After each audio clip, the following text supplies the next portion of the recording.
Como vocês podem ver no crachá de vocês, ali já tem o tema da palestra que eu vou estar abordando essa tarde, o papel do sacerdote do lar. Okay? Bastante sugestivo, já indica para nós o que nós vamos estar tratando essa tarde. E eu acredito que é importante também esse tópico não só para os homens, mas para as mulheres também. Okay? Só que eu gostaria de pedir um favor para as mulheres. No caso, eu só estou vendo até agora uma mulher com o seu marido. Então, mais especificamente para nossa irmã, não usa o cotovelo. Ok? Já tenho 3 costelas quebradas. Já tem 3 costelas quebradas, né? Deixa o Espírito Santo trabalhar. Senão ele pode endurecer. Nós vamos nos colocar de joelhos agora e vamos pedir a bênção de Deus para o nosso estudo.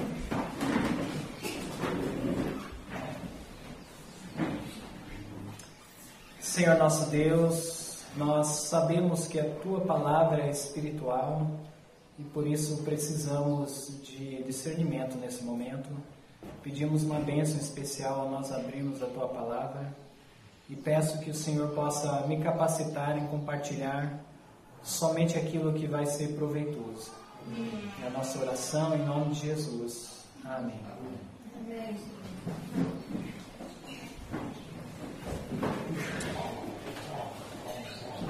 Esse tema, o papel do sacerdote do lar, eu confesso que eu me sinto bastante jovem para falar sobre esse assunto.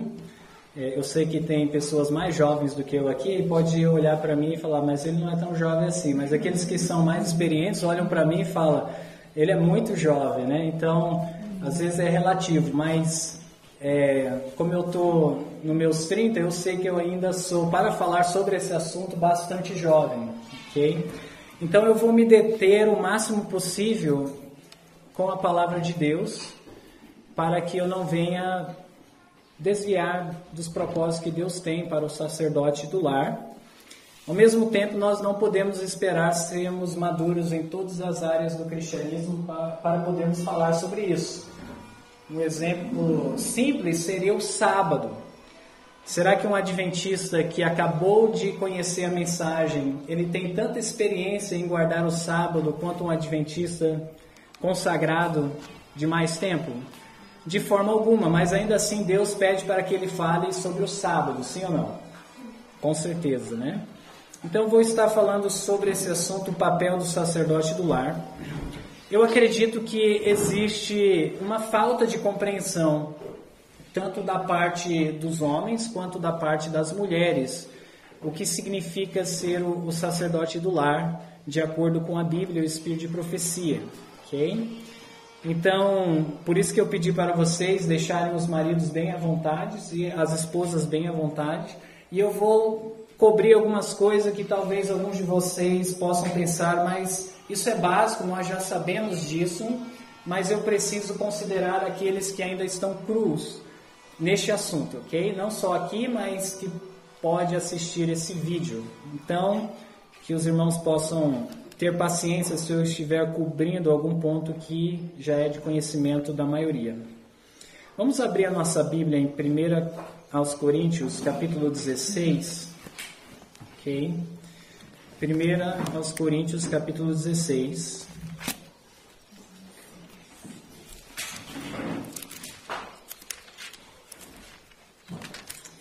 E no verso 13, a versão em português, ela representa bem o que o autor quis dizer, mas eu vou acrescentar o que a versão King James diz sobre esse verso. A forma que traduziu vai ficar mais claro para nós. Aqui no capítulo 16 e no verso 13, diz assim: Vigiai, estai firmes na fé, portai-vos de que forma, diz a palavra? Varonilmente, e fortalecei-vos. O que significa essa palavra varonilmente?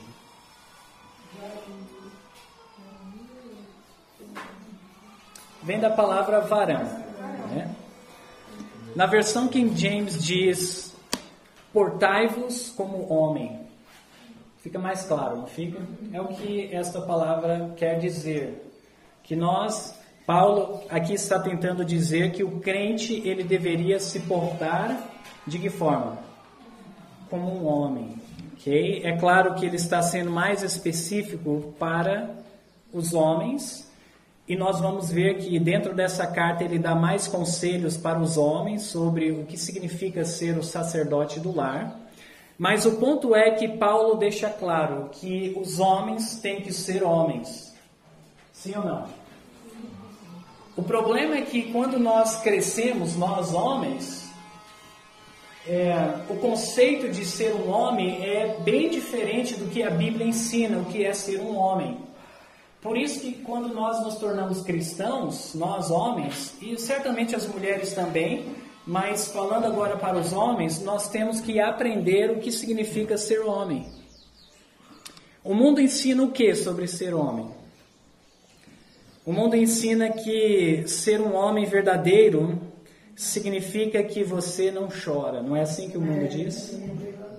A gente cresce assim, né? Homem não chora. Mais adiante na vida, nós aprendemos que o homem é aquele que bate nos outros. Não é assim que nós aprendemos na escola? Aquele que é homem, ele não leva desaforo e ele vai pegar o outro na porrada e vai mostrar que ele é homem. Ele bate e não apanha, né? Se ele apanhar, ele não é um homem verdadeiro. Nós também aprendemos que o homem verdadeiro é aquele homem que consegue conquistar muitas mulheres. Ou seja, uma pessoa que já teve muitas namoradas ou já ficou com muitas moças, este é um homem. E é assim que os homens são treinados. E nós aprendemos que ser homem são essas coisas que o mundo ensina e às vezes nós aprendemos em nossa própria família, na escola, entre amigos. E às vezes, em muitos casos, a situação para os meninos, os rapazes e os homens pioram porque não tem um bom exemplo dentro de casa. O pai talvez nem é mesmo cristão e não aprendeu o que significa ser homem de acordo com a Bíblia e o Espírito de profecia. Então, que tipo de exemplo o filho vai ter para que ele aprenda a ser homem? Um exemplo bom ou ruim? O que vocês acham? Se o pai não teve um conhecimento da Bíblia, do Espírito de profecia, que tipo de exemplo ele vai dar para o seu filho? O curso vai continuar. Provavelmente ele vai imitar o seu pai. Okay? E é o que acontece na maioria das famílias. Então, quando Paulo ele escreve que os crentes devem se portar como homens, nós não deveríamos considerar como algo óbvio. Homem se porta como homem. Mas a verdade é que ele está tentando dizer que existe uma maneira correta de ser um homem, de acordo com a Bíblia e o Espírito de profecia. Gostaria de compartilhar essa citação com vocês. Olha só. Bem conhecida de nós, o Lar Adventista 341, foi até mesmo mencionada essa citação, diz: então tiveram origem o casamento e o sábado, instituições, o que? O casamento e o sábado? Gêmeas para a glória de Deus, no benefício da humanidade. Ok? Então falta modelos do que é ser homem. E nós vamos ver que ser homem está associado com uma das instituições que Deus instituiu no Éden, que é o papel do homem ao entrar no casamento, que é ser o sacerdote do lar. Cumprir o papel que Deus deu para nós, homens, significa ser um homem de verdade. Okay? Deus ele deu o sábado, ele espera que nós guardemos o sábado, mas ele deu também a instituição do casamento e ele comparou a instituição do casamento com qual mandamento? O mandamento do sábado, o quarto mandamento. Okay? Quando diz instituições gêmeas, colocou no mesmo nível. Okay? Por que será que nós adventistas falamos muito sobre o sábado. Nós sabemos que o sábado será o ponto de controvérsia. O casamento, entretanto, tem tanta importância quanto o próprio sábado. Então, se nós valorizamos o sábado é um teste de lealdade a Deus, um teste de reconhecimento de quem Deus é e que a nossa vida está entregue nas mãos de Deus. Diz Ezequiel que o sábado é o sinal entre mim e vós, para que saibais que eu sou o Senhor que vos santifico. Da mesma forma é o casamento. O casamento, ele se torna também uma instituição para que nós reconheçamos que o Senhor nos santifica através do casamento. Ok? Quando eu era solteiro, e eu gostaria só de abrir um parênteses, pela graça de Deus, eu aproveitei a minha vida de solteiro quando me tornei cristão. Mas eu não estou falando de aproveitar da forma que o mundo fala, né? Quando o mundo fala, eu aproveitei a vida, o mundo está tentando dizer o quê? Que eu bebi, que eu fiz isso, que eu fiz aquilo, né? E aproveitou as coisas que o mundo oferece. Não foi o caso. Quando eu digo que eu aproveitei a minha vida de solteiro, significa que, pela graça de Deus, eu consegui ficar contente solteiro. Okay? E nós conhecemos muito bem o ditado: se você é contente solteiro, é realizado em Cristo solteiro, adivinha o que vai acontecer no casamento? Você tem a probabilidade maior de ser contente e satisfeito com Cristo no casamento. Por outro lado, se você não é contente no casamento, enquanto solteiro, você acha que a solução da sua vida está no casamento, em um relacionamento, e aí você vai estar preenchido, você vai descobrir que quando você entrar num relacionamento, você vai continuar não preenchido, não satisfeito, porque quem satisfaz é Cristo. Cristo é o único que pode trazer real satisfação à nossa vida. E aí ele começa a preencher com aquilo que ele vê ser prioridade para nós no momento certo. Então eu aproveitei a minha vida de solteiro. E quando eu entrei no casamento, eu posso dizer que Deus, ele tem abençoado, porque eu aprendi, em primeiro lugar, a encontrar satisfação em Cristo. Okay? Então que nós possamos entender que o casamento é uma instituição gêmea como o sábado, e assim como o sábado é um sinal que Deus nos santifica, o casamento é um sinal que Deus quer nos santificar. Por que eu falei da minha vida de solteiro? Porque um belo dia, eu aproveitando a minha vida de solteiro, da forma que eu falei para vocês, que o cristão deveria aproveitar, no meu devocional eu orei para Deus para que Ele operasse uma transformação maior em minha vida. Porque eu não estava satisfeito com algumas características do meu caráter, alguns defeitos que eu tinha. E eu clamei a Deus: por favor, Senhor, faça uma obra maior. Faça o que for necessário. E aí um dia no meu devocional, não estava lendo nenhum material sobre casamento, nada sobre isso, e veio uma citação que agora eu não coloquei aqui para vocês, mas a citação está no livro, no Sermão da Montanha. Diz que o casamento é a maior forma de santificar o homem. E aí quando eu li aquela citação, que o casamento era um dos maiores instrumentos de Deus para nos santificar, eu disse a Deus: se for necessário o casamento para me mudar, Senhor, então eu entrego nas tuas mãos. Eu não estava naquele momento dizendo assim: Senhor, por favor, me dá um relacionamento. Não era essa a minha motivação. A minha motivação, quando eu fiz essa oração, era que Deus me transformasse. E Ele disse que o casamento seria usado como um instrumento para a minha transformação. E eu posso dizer que tem sido usado. Amém. Olha, eu digo para vocês que são casados, se você fizer essa oração... Eu era solteiro, por isso que Deus não utilizou uma esposa. Mas se você orar assim, casados aí: Senhor, mostre os meus defeitos de caráter. Ele usa a esposa. Ele envia a esposa para mostrar e para te dizer quais são os seus defeitos de caráter. Ok?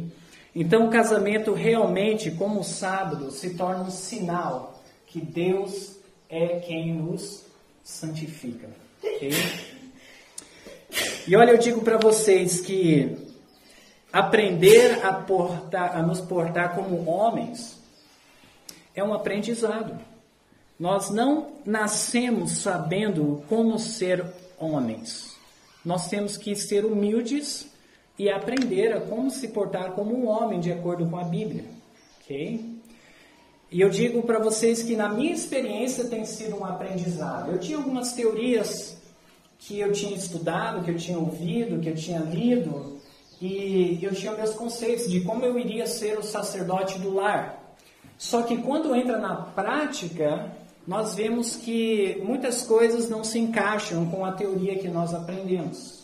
E aí vem a sabedoria de Deus, do Espírito, vem agora a lapidação do nosso caráter para nós conseguirmos nos portar como homens, okay? E não como meninos.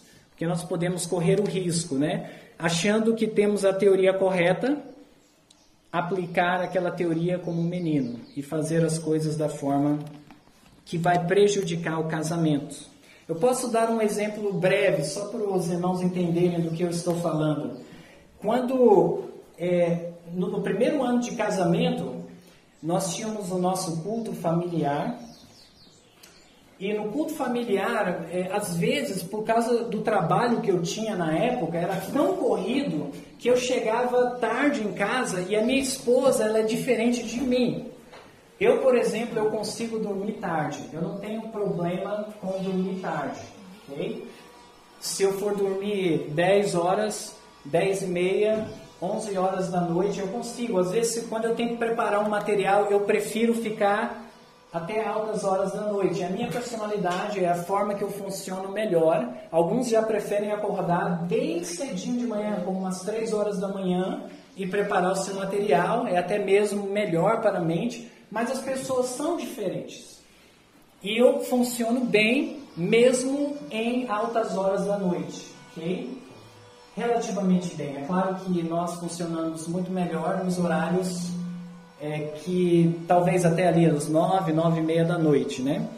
Mas a minha esposa é ao contrário. Quando dá 8 e meia da noite, ela já está cansada, já não consegue se concentrar tão bem. E aí eu chegava mais tarde e eu queria fazer o culto, mas para mim era normal fazer o culto naquele horário. Foi o horário que eu pude chegar naquele determinado dia. E aí eu fazia o culto com ela, mas eu via que ela quase não tinha reação. E quase não tinha interesse. Eu falava, hoje não vamos ler nada, ela falava. Então eu achava que ela não estava sendo o quê? Interessada, espiritual. Mas a verdade é que nós funcionávamos de forma diferente. E aí vem os ajustes, né? Eu tive que entender como ela funciona. E eu tive que, neste caso, não teria como ela funcionar da minha forma, porque ela não funcionava. Então, eu que tive que me adaptar para que nós pudéssemos ter o nosso culto de forma sistemática no lar, ok? Ou seja, eu estava aprendendo como me portar como um homem dentro de casa, ok? Então, vamos continuar. Em Gênesis capítulo 1 e capítulo 2... que nós não precisamos abrir lá, nós bem conhecemos a história da criação do mundo, incluindo o homem e a mulher, e lá nós temos a instituição do casamento. Nós encontramos 4 conclusões sobre o casamento, ok? Vou colocar aqui essas 4 conclusões. Olha só o que diz aqui. A primeira conclusão que nós encontramos lá em Gênesis é que Deus é o originador do casamento, ok? E essa instituição pertence à descendência de Adão, mesmo nos dias de hoje, mesmo depois da queda, ok? Ele abençoou o casamento e ele continua abençoando o casamento. Ele deu o exemplo disso quando operou o primeiro milagre em uma festa de casamento, ok? Número 2 que nós podemos encontrar lá em Gênesis, o casamento acontece entre pessoas de, o que diz ali? Gêneros diferentes, ok? Ou seja, entre um homem e uma mulher, para heterossexuais e não para homossexuais, de acordo com o que Deus estabeleceu, o padrão que está na Bíblia, ok? Casamento é para um homem e uma mulher, e lá deixa claro isso. Número 3, nós também encontramos lá, logo em Gênesis, que o casamento deve ser uma monogamia, ou seja, deveria ter somente uma esposa, somente um esposo, ok? E também nós encontramos lá em Gênesis que deve ser entre pessoas da mesma fé, porque tanto Adão quanto Eva eram adoradores do mesmo Deus, tinham a mesma fé, ok? Vamos abrir a nossa Bíblia, se você já está aberto aqui em 1 Coríntios, só vão agora para o capítulo 11. E eu quero que vocês vejam que através de toda a Bíblia, quando fala do casamento, existe uma ênfase no homem, ok? Isso que nós vamos ver aqui em 1 Coríntios capítulo 11 e o verso 3. Olha só o que diz, e vocês sabem que este conceito é comum nos escritos de Paulo, mas quero que saibais que Cristo é a cabeça de quem? De todo homem. E o homem a cabeça da mulher. E Deus a cabeça de Cristo. Então aqui deixa claro que Cristo é o cabeça do homem e o homem é o cabeça da mulher. Eu sei que este assunto não é muito confortável, às vezes, para as mulheres, okay? E por isso que eu pedi logo no começo, quem não estava aqui, vamos evitar os cotovelos, ok? O irmão falou que já tem 3 costelas quebradas, então nós queremos deixar o Espírito Santo trabalhar na mente de cada um.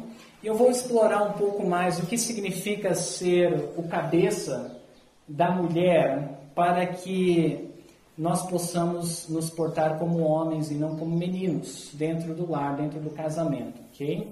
E eu acredito que é ofensivo para as mulheres, porque os homens têm interpretado ou usado de forma equivocada estes versos, o sentido de ser o cabeça do lar. Mas, entretanto, a Bíblia é clara que quem é o cabeça no casamento? O que a Bíblia diz? É o homem, ok? Alguns acham que isso é verdade somente depois da queda. Realmente, Deus colocou lá, vamos dizer assim, entre aspas, uma maldição depois da queda e colocou uma autoridade ainda maior para o homem no casamento. Mas eu quero que vocês vejam que o homem é o cabeça do lar, mesmo antes da queda. Nós vamos analisar isso agora nesse momento. Vamos abrir a nossa Bíblia lá em Gênesis, no capítulo 2.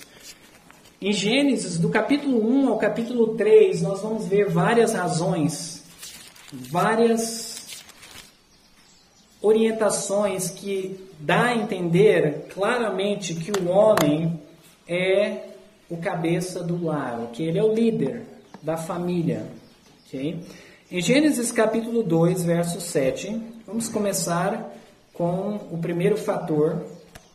Diz no verso 7 da seguinte forma: E formou o Senhor Deus, quem foi que Deus formou? Um homem do pó da terra, e soprou em suas narinas o fôlego da vida, e o homem foi feito alma vivente. Então vamos lá, quem foi que Deus criou primeiro? Foi o homem. Nós vemos Eva sendo criada depois, tirada da costela de Adão, mas nós podemos ver a primeira evidência que Deus criou primeiramente o homem. Ele poderia ter criado os dois juntos, poderia ou não? Sim. Ele poderia, mas ainda assim ele estabeleceu aqui uma ordem. Ele primeiro criou o homem e depois, mais tarde, ele criou a mulher. E não para por aí, no verso 16 e no verso 17, olha só o que Deus diz para o homem e não para a mulher. Ele diz assim: E ordenou o Senhor Deus, é o verso 16, ao quem que ele ordenou? Ao homem dizendo, de toda a árvore do jardim comerás livremente, mas da árvore do conhecimento do bem e do mal, dela não comerás, porque no dia em que dela comeres, certamente, qual é o resultado? Morrerás. Então Deus instruiu a quem? Sobre a árvore do conhecimento do bem e do mal. Ao homem. Eva sabia em relação ao que Deus tinha falado sobre essa árvore, sim ou não? Sim, mas de que forma ela ficou sabendo? Através de Adão, ou seja, Adão, ele tinha a responsabilidade de instruir a sua esposa nas coisas pertinentes a Deus, a fidelidade a Deus. Então aqui nós vemos que Adão era quem ensinou Eva sobre a árvore da vida e a árvore do conhecimento do bem e do mal. Vamos a Gênesis capítulo 2 e o verso 22 agora. Ali diz assim, nós já mencionamos, e da costela que o Senhor Deus tomou do homem, formou uma mulher e trouxe-a a Adão. Então nós vemos que a mulher, ela é formada a partir do homem e é tirado da costela. Obviamente nós sabemos que o tirar da costela do lado do homem mostra que a mulher não é inferior ao homem, simplesmente pelo fato do homem ser o líder da família. Okay? Então Deus deixa claro através de fazer a mulher através da costela, ele quer dar a mensagem que a mulher ela não deve ser inferior ao homem, mas ela é igual ao homem, embora o homem exerça o papel de líder. O mesmo se dá com a divindade. Nós sabemos que a divindade é composta do Pai, do Filho, do Espírito Santo, todos os três são iguais, entretanto existe uma liderança, ok? Que deve ser respeitada. O mesmo se dá dentro do lar. São iguais, mas papéis diferentes. E o homem sendo, como nós lemos, o líder da família. Olha o verso 23. O verso 23 diz, e disse Adão, esta é agora osso dos meus ossos e carne da minha carne. Esta será, qual é a próxima palavrinha?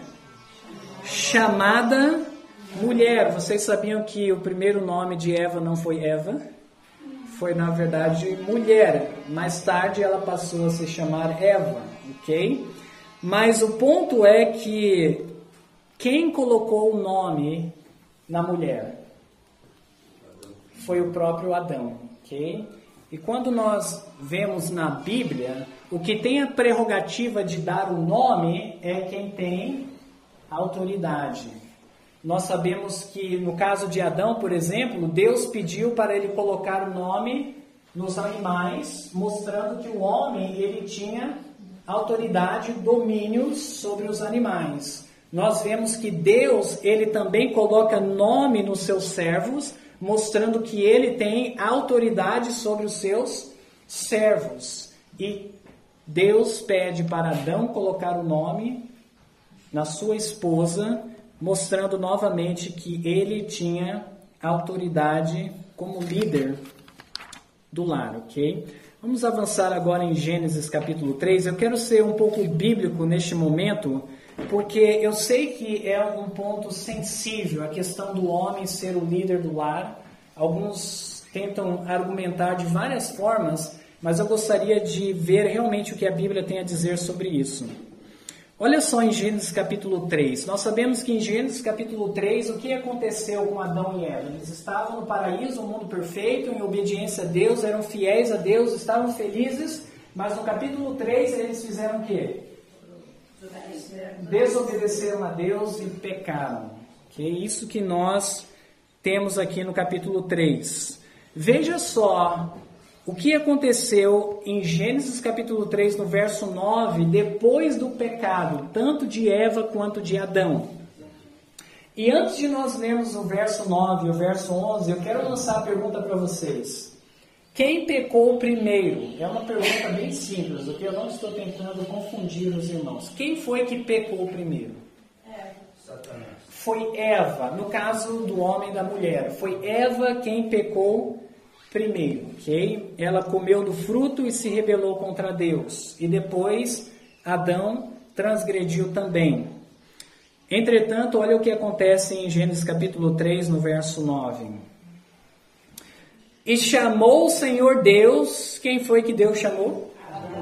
Adão, e disse-lhe, onde estás? Olha o verso 11. E Deus disse para Adão, quem te mostrou que estavas nu? Comeste tu da árvore de que te ordenei que não comesses? Então, quando Adão e Eva pecaram, mesmo Eva tendo pecado primeiro, Deus foi cobrar quem primeiro? Adão. Ele foi cobrar Adão primeiro. Ele foi tirar satisfação com Adão primeiro, mostrando que quem era responsável pela espiritualidade do casal era o homem, ok? Era o homem. E a Bíblia deixa claro isso. Olha só o que a Bíblia diz. Eu acredito que esse verso que nós vamos ler agora, ele é bastante forte em relação ao significado de ser o cabeça do lar, de ser o líder espiritual do lar. Vamos a Romanos, capítulo 5, ok? Romanos, capítulo 5. Vamos abrir a nossa Bíblia lá em Romanos, capítulo 5. Todos nós já concordamos aqui juntos que quem pecou primeiro foi Eva, e realmente foi. Mas à vista de Deus, olha só o que ele diz em Romanos capítulo 5, e o verso 12. Portanto, como por qual é a próxima palavra? Homem entrou o pecado no mundo. Vamos parar por aqui. Eu quero só extrair um conceito aqui. Quando Paulo descreve, aqui em Romanos 5, verso 12, da forma que o pecado entrou no mundo, ele diz que foi por culpa de quem? De um homem. Quem é esse homem que Paulo está se referindo? Adão. Por que ele não falou que o pecado entrou por causa de uma mulher? Porque Adão era o cabeça do lar, ou seja, ele era responsável, ele era o líder. Era ele que deveria preservar a vida espiritual do casal. A responsabilidade aos olhos de Deus era muito maior de Adão do que de Eva. Mesmo Eva tendo pecado primeiro e levado o fruto para o seu esposo, e a vista humana, quando nós analisamos de maneira clara, no nosso ponto de vista, é óbvio que a maior culpada foi quem?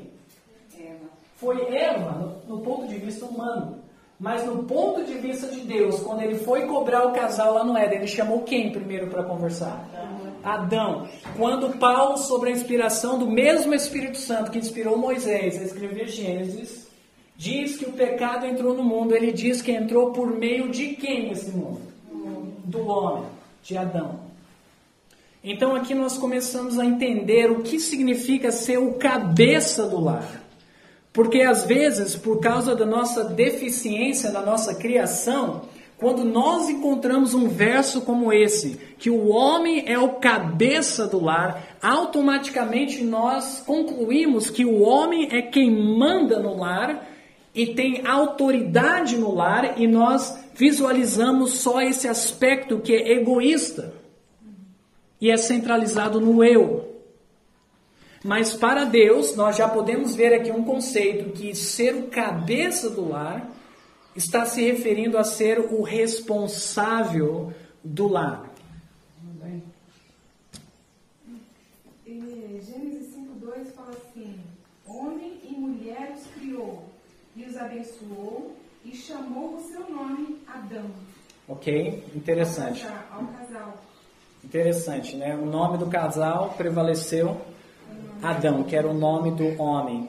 Um outro versículo que nós podemos adicionar, mostrando que o homem é o líder, é o cabeça, é o responsável do lar. Irmão White tem uma definição sobre o que significa ser um esposo, ok? Nós vamos trabalhar em cima dessa citação um pouquinho. Aqui ela diz assim, o marido é... O que ela compara o marido? O laço de união. É interessante nós entendermos como ela escreveu essa citação em inglês. Diz assim, o husband, essa é a palavra marido em inglês, husband. Okay? E a origem da palavra husband tem a ver com laço da casa. Okay? Has vem da palavra, acabou derivando a palavra house, okay? E band é a palavra laço. Então o esposo, como diz aqui, o marido é o laço de união. Okay? Em que sentido? Dos tesouros do lar, unindo mediante sua afeição devotada, forte, fervente, os membros da família. Quem são os membros da família? Que ele mantém unido através da sua afeição, do seu fervor. A mãe e os filhos nos mais fortes laços de união. Isso significa ser o cabeça do lar, o responsável para certificar que a família fique unida, junta, okay? E o mesmo propósito, e o mesmo espírito, para que venha a ser uma representação de Deus. Nós bem sabemos que uma família ordenada vale mais do que todos os sermões pregados, e é um poder convincente uma evidência convincente do poder do Evangelho, porque o lar deveria representar a harmonia que existe entre o Pai, o Filho e o Espírito Santo. Okay? Então, aqui nós podemos ampliar mais o significado de ser um homem, se portar como um homem, que é ser o marido, aquele que é um laço de união. Ele mantém unido a sua esposa ao seu coração, os seus filhos ao seu coração e o coração da mãe para com os filhos e vice-versa. Okay? Este é o papel do homem. E nós vamos ver, principalmente amanhã, de que forma o homem pode, de maneira prática, estar exercendo o seu papel, que é de ser um laço de união. Vamos a Efésios capítulo 5, ok? Aqui é outro daqueles versos que Paulo menciona que o homem é o cabeça do lar. Ok? Nós vamos ver em que sentido ele é o cabeça do lar. Em Efésios capítulo 5.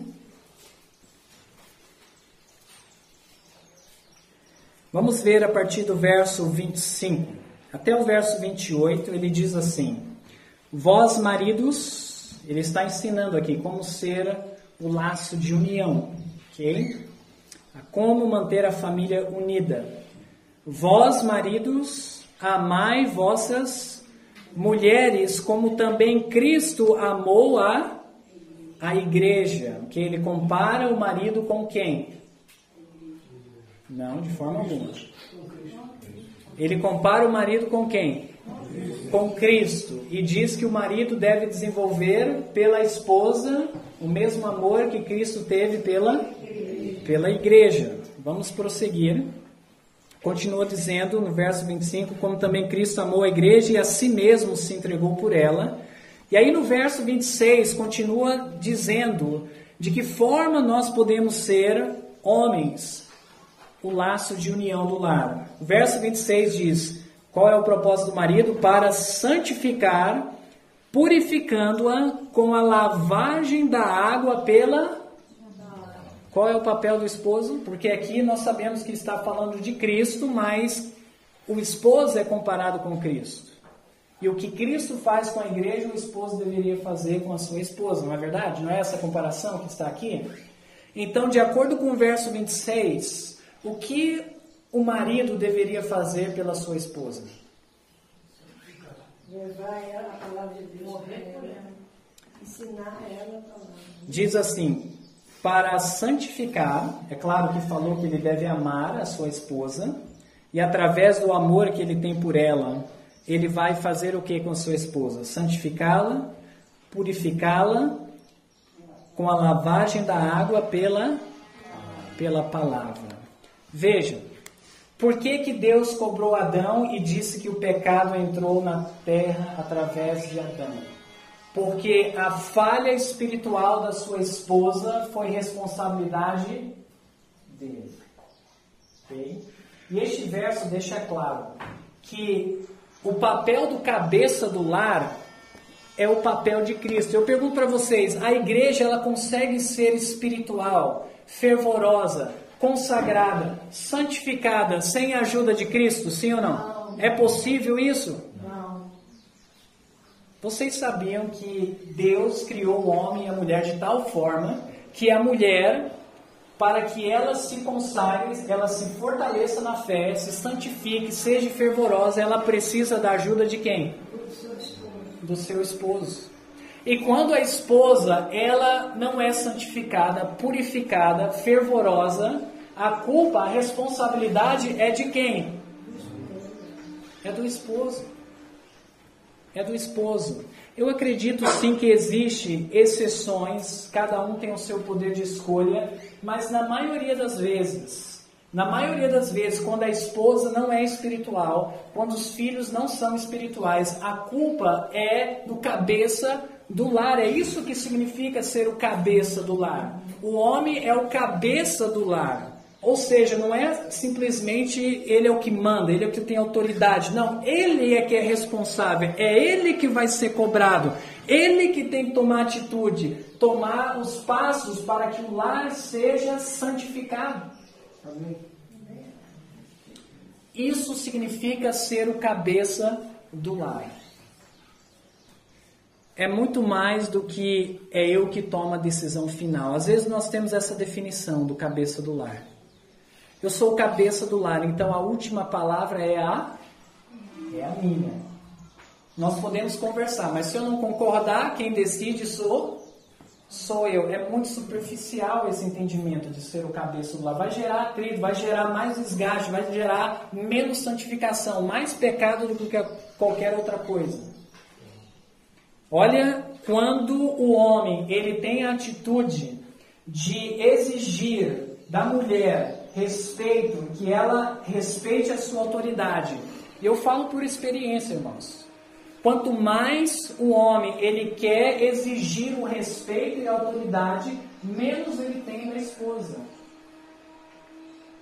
Mas quanto mais ele se apega a Cristo, se santifica e cuida da vida espiritual da esposa e dos filhos, mais a esposa responde como a igreja respondeu a Cristo.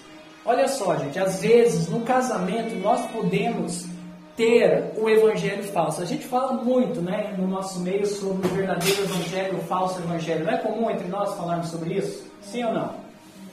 Mas você sabia que nós podemos trazer o falso evangelho para dentro do casamento? Sabe de que forma? O falso evangelho mostra que nós somos salvos através das obras. Este é a raiz de toda falsa religião. Okay? O homem ele está sempre tentando fazer alguma coisa para se colocar justo diante de um Deus santo. Apaziguar um Deus que está irado contra pessoas imperfeitas e pecadoras. Okay? Alguns guardam o sábado e acreditam que, de alguma forma, eles estão ganhando o favor de Deus. E aí o resultado disso é o legalismo. Okay? Isso é um falso evangelho. Okay? O legalismo é o resultado de um falso evangelho. A pessoa está confiando nas suas próprias obras para se colocar justo diante de Deus. Resultado? Legalismo. E o legalismo traz frieza, indiferença. Okay? O legalismo acontece porque a mulher, a igreja, e vamos fazer um paralelo com o casamento. Eu estou falando da igreja, mas você pode aplicar para a sua esposa, ou a esposa pode aplicar para si mesma. Okay? Quando a igreja, que é a mulher de Cristo, ela não recebe da sua justiça, do seu amor, do seu poder, ela pode prestar obediência a Deus de uma forma que não seja legalista, sim ou não? Não. Ela não pode. E se ela prestar obediência a Cristo, sem receber do seu amor, experimentar o seu amor, o seu poder, a sua justiça, e ela ainda assim está obedecendo, é nada mais, nada menos que o que, gente? Legalismo. Obediência sem amor. Se você quer que a sua esposa te obedeça, sem você dar amor, sem você transmitir a justiça de Cristo, sem você santificá-la pela palavra, mas você quer que ela obedeça, ela pode até obedecer, mas é salvação pelas obras. Ela obedece, mas ela obedece sem ter o quê? Amor. E se não tem amor, tem indiferença e frieza. Vamos ser claros, nós estamos falando sobre família e eu acredito que as experiências práticas ajudam. Já aconteceu no lar de vocês? Não levantou a mão, é uma pergunta para raciocinar, ok? Pode deixar que neste momento eu vou contar a história, o Mauro já contou a história dele, mas já aconteceu no lar da sua esposa obedecer você, mas ela mostra que ela só está obedecendo porque você quer que ela te obedeça? Não levantem a mão, ok? Mas reflitam aí. Parece que tem até aquela má vontade assim comida, sabe? Por quê? Ela está obedecendo, sim ou não? Está. Mas não tem o quê? Não tem amor, não tem justiça, ok? E não vale nada esse tipo de obediência. Essa não é a obediência que Cristo quer da sua igreja. A igreja ela só consegue obedecer a Cristo, Paulo é bem claro, quando nós ainda éramos o que, gente? Pecadores. O que Cristo fez por nós? Ele morreu por nós. Quando nós ainda éramos, reflitam sobre isso, éramos o que? Pecadores, Cristo morreu por nós. Agora aplica para o casamento. Se a esposa representa a igreja, quando ela ainda não correspondia da forma que eu queria, o que eu fiz pela minha esposa? Demonstrei afeição, fervor, amor, devoção, respeito. E qual foi o resultado de Cristo demonstrar o seu amor por nós? Nós nos arrependemos e nos convertemos e voltamos a Ele. Este é o resultado que acontecerá quando o esposo cumprir o papel do cabeça do lar. Vamos continuar. Olha essa citação que diz aqui. O marido deve ser como qual é a próxima palavra? Salvador em sua família. É ele o responsável. Os filhos não são espirituais. Foi contada alguma experiência aqui, eu não lembro quem contou, que o filho queria se mudar para a igreja, porque na igreja o pai era cristão. Okay? O irmão Gilberto contou essa história. Irmãos, quando as crianças não são bem disciplinadas, está faltando o que dentro do lar?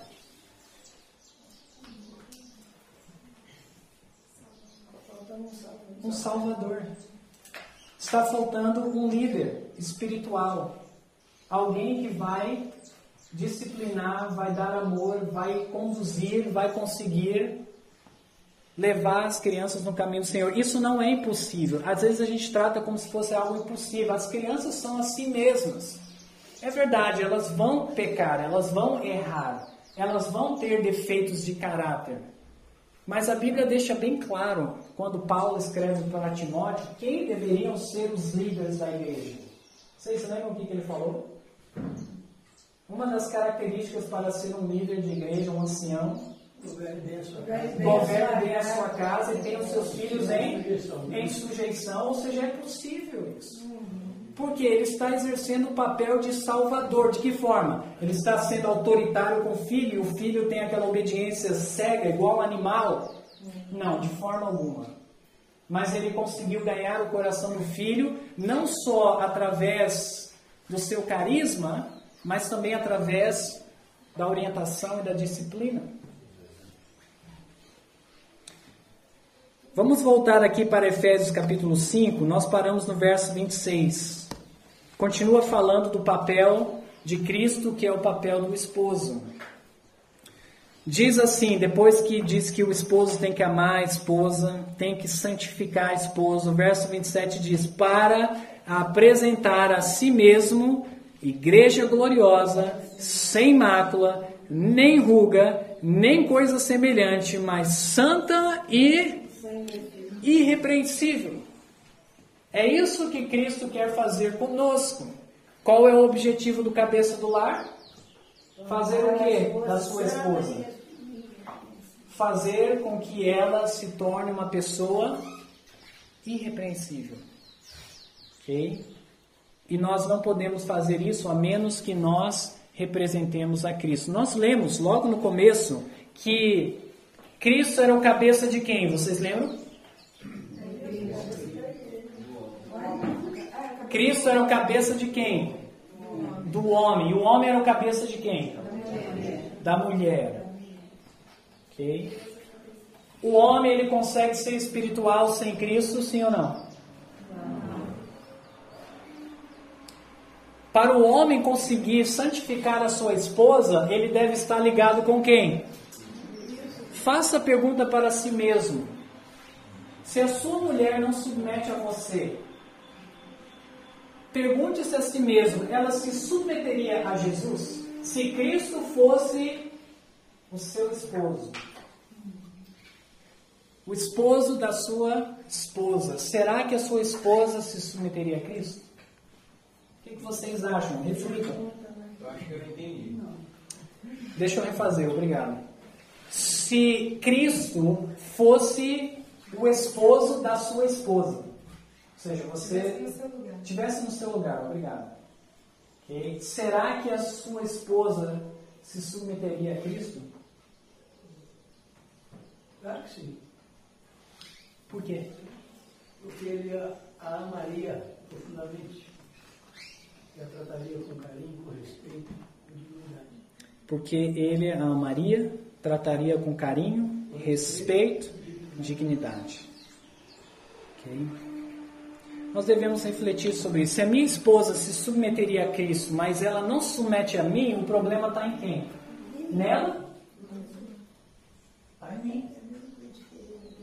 Quando a minha esposa não se submete a mim, o problema está em mim, porque ela se submeteria a Cristo. Então eu não estou sendo semelhante a Cristo. Olha o verso 28. Ele conclui a comparação. Assim devem os maridos amar as suas próprias mulheres como a seus próprios corpos. Quem ama a sua mulher, ama-se a si mesmo. Ok? Então, antes de nós dizermos que eu sou o cabeça do lar, o esposo é o cabeça do lar, vocês notaram qual foi a palavra que Paulo mais repetiu nesses versos? Quem notou qual foi a palavra que Paulo mais repetiu? Exatamente, foi a palavra amor, okay? Atribuindo ao marido. A iniciativa sendo do marido. Okay? Vamos avançar. Olha só essa citação. O Lar Adventista, na página 103. Meu irmão, o tempo, a força e a felicidade de tua esposa acham-se agora ligados aos teus. Tua influência sobre ela pode ser um cheiro de vida para a vida ou de morte para a morte. Ser muito cuidadoso para lhe não estragar a vida. Aqui deixa claro a influência que o esposo tem sobre a esposa na questão emocional, não só espiritual. É claro que um afeta o outro, nós somos um ser completo, ok? Mas o esposo é que traz equilíbrio emocional para dentro de casa. nós sabemos que, na maioria das vezes, a esposa é mais tendenciosa para se abalar emocionalmente. Mas se ela tem um Salvador dentro do lar, o que vai acontecer com a esposa? Com as suas lutas, com suas aflições, seus temores, os seus medos, suas inseguranças, suas incertezas. Às vezes até reclamações.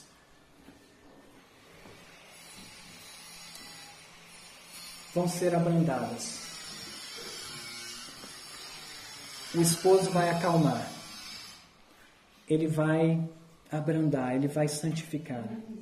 Ele vai amenizar, ele vai ganhar o coração dela, vai fazer ela se arrepender. Eu tenho certeza que todos vocês, mesmo não casados, já tiveram a experiência de, mas falando para os casados, do cônjuge pecar contra você, ou cônjuge perder a paciência, ou estar emocionalmente abalado, e através da sua postura, do seu cristianismo, da sua resposta branda, você conseguir levar o seu cônjuge ao arrependimento. Por quê? O esposo tem influência sobre as emoções da esposa. Ele pode levá-la ao arrependimento para que ela se santifique. Esse é o nosso objetivo. Então nós vamos parar por aqui. O tempo já esgotou. Mas a próxima vez que alguém disser ou você ler que o marido é o cabeça da esposa, lembre-se, o marido é o responsável pela espiritualidade do lar. O marido é o salvador da casa. E olha, posso ser um ancião da igreja, posso ser professor da escola sabatina, posso ser admirado pelos membros da igreja porque eu canto bem, porque eu prego bem, posso ser o que for lá fora. Mas se a minha esposa, ela não consegue conviver comigo, os meus filhos não conseguem regozijar na minha presença, eu digo para vocês que todos os sermões pregados, todas as músicas cantadas, todas as escolas sabatinas ensinadas não valerão de nada. Então que Deus possa nos ajudar a sermos o cabeça do lar. Amém? Amém. Vamos nos colocar joelhos e finalizar.